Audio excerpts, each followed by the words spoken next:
നുണ പറയുന്നെങ്കിൽ അന്തസ്സായിട്ട് ഞെളിഞ്ഞു നിന്ന് മൈക്കും കെട്ടി സതീശനെ പോലെ പറയണം. ഏതുപോലെ? ദേ ഇതുപോലെ.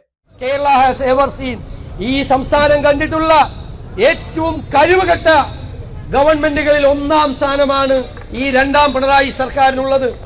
അവര് കേരളത്തെ തകർത്ത് തരിപ്പണമാക്കി, നികുതി പിരിക്കാതെ നികുതി സംവിധാനങ്ങളെ താറുമാറാക്കി, വികസന പദ്ധതികളെ തുരങ്കം വെച്ച് ക്ഷേമ പദ്ധതികൾ ഇല്ലാതാക്കി, KSEB, KSRTC, medical services corporation, Supplyco, കേരളത്തിന്റെ അഭിമാനകരമായ സ്ഥാപനങ്ങളെ കടത്തിന്റെ കാണാക്കയത്തിലേക്ക് തള്ളിയിട്ട ഗവൺമെന്റാണ്.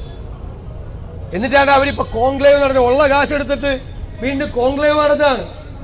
കശുവണ്ടി കമ്പനികൾ 99% പൂട്ടിക്കിടക്കുന്ന കൊല്ലത്ത് പോയി കശുവണ്ടി കോൺക്ലേവ് നടത്താനുള്ള തൊലിക്കെട്ടി ഈ സർക്കാരിനല്ലാതെ വേറെ വല്ലവർക്കും ഉണ്ടാവോ? KSRTC നഷ്ടം, പൊതുമേഖല നഷ്ടം, സകലതും നഷ്ടം. പക്ഷേ സതീശനല്ലാതെ ആ മേഖലയിൽ ജോലി ചെയ്യുന്ന ഒരു ജീവനക്കാരൻ ഇതുമായി ബന്ധപ്പെട്ട് എവിടെയെങ്കിലും പ്രതിഷേധത്തിൽ നിങ്ങൾ കണ്ടോ? ഓണക്കാലം കടന്നുപോയി. KSRTCയിൽ ഇപ്പോൾ 30-ാം തീയതി ശമ്പളം കൊടുക്കുകയാണ്, ബോണസ് കൊടുത്തു, ആനുകൂല്യങ്ങൾ കൊടുത്തു.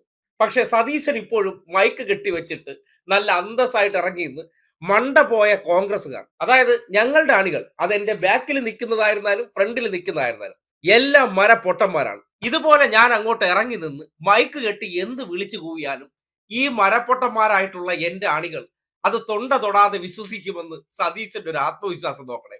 എന്തായാലും അതിലെ ഏറ്റവും ഒടുവിലത്തെ ഒരു വാചകമാണ് കാഷ്യൂ കോൺക്ലേവ് നടത്തിയത്. അതായത് കേരളത്തിൽ ആകമാനം വികസന സദസ്സുകളും കോൺക്ലേവും നടത്തുന്നത് സതീശൻ എങ്ങനെയാണ് ആസനത്തിൽ തീപിടിച്ച അവസ്ഥയെന്ന് കൃത്യമായി ബോധ്യപ്പെടുത്തുകയാണ്.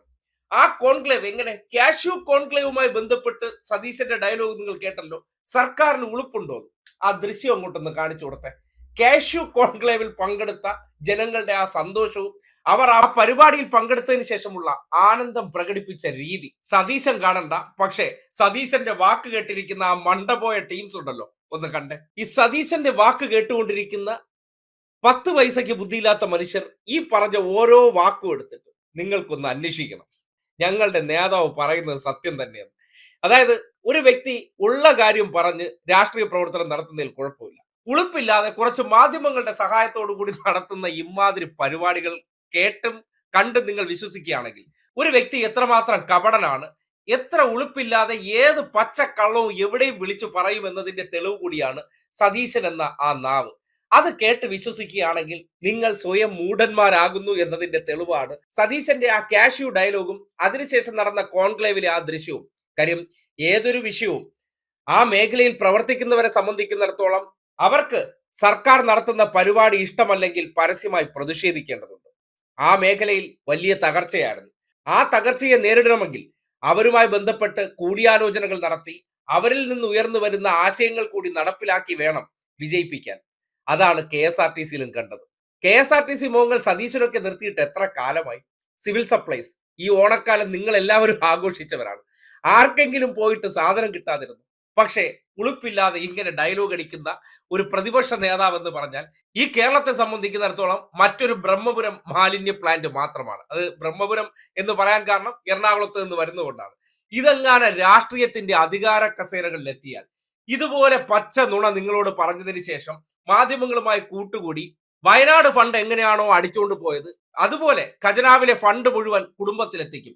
വേണമെങ്കിൽ ഖജനാവ് കൂടി അടിച്ചുകൊണ്ട് പോകുന്ന ടീമാണ്. അതല്ലേ നാട്ടുകാരിൽ നിന്ന് വയനാട് ഫണ്ട് പിരിച്ചെടുത്തിട്ട് 1 വർഷവും 3 മാസവും പിന്നിട്ടിട്ട് ഒരു ചെറു വിരൽ അനക്കാൻ പറ്റാത്ത വ്യക്തി സമൂഹത്തിന്റെ മുന്നിൽ ഇറങ്ങി നിന്ന് ഉളുപ്പില്ലാതെ ഈ ഡയലോഗ് പറയുമ്പോൾ കേട്ടോണ്ടിരിക്കുന്ന വ്യക്തികൾ ദുരന്തം ബാധിച്ചൊരു മനുഷ്യരുടെ കണ്ണീര് വിറ്റാണ് ഫണ്ട് പിരിച്ചെടുത്തത്.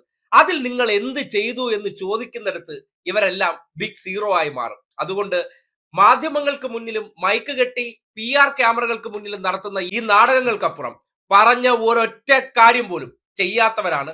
പറയുന്ന ഒരു കാര്യങ്ങളിലും ആത്മാർത്ഥതയില്ല. ജനങ്ങളുടെ മുന്നിൽ മോഹന വാഗ്ദാനങ്ങളും ആധികാരിക ഡയലോഗുകളും അടിച്ച് പറ്റിക്കാമെന്നുള്ള ഒരു വിചാരമാണ്. പഴയ മാടമ്പി മനസ്സാണ്. ആ മാടമ്പി മനസ്സ് ജനം തിരിച്ചറിയേണ്ടതുണ്ട്. ഒന്നുമില്ലെങ്കിൽ UDFകാർ ചോദിക്കുക, നിങ്ങൾ ഈ പ്രതിപക്ഷത്തിരുന്ന് ജനങ്ങൾക്ക് വേണ്ടി ചെയ്ത ഗുണമുള്ള ഒരു 5 കാര്യം ഞങ്ങളോട് പറയൂ എന്ന്.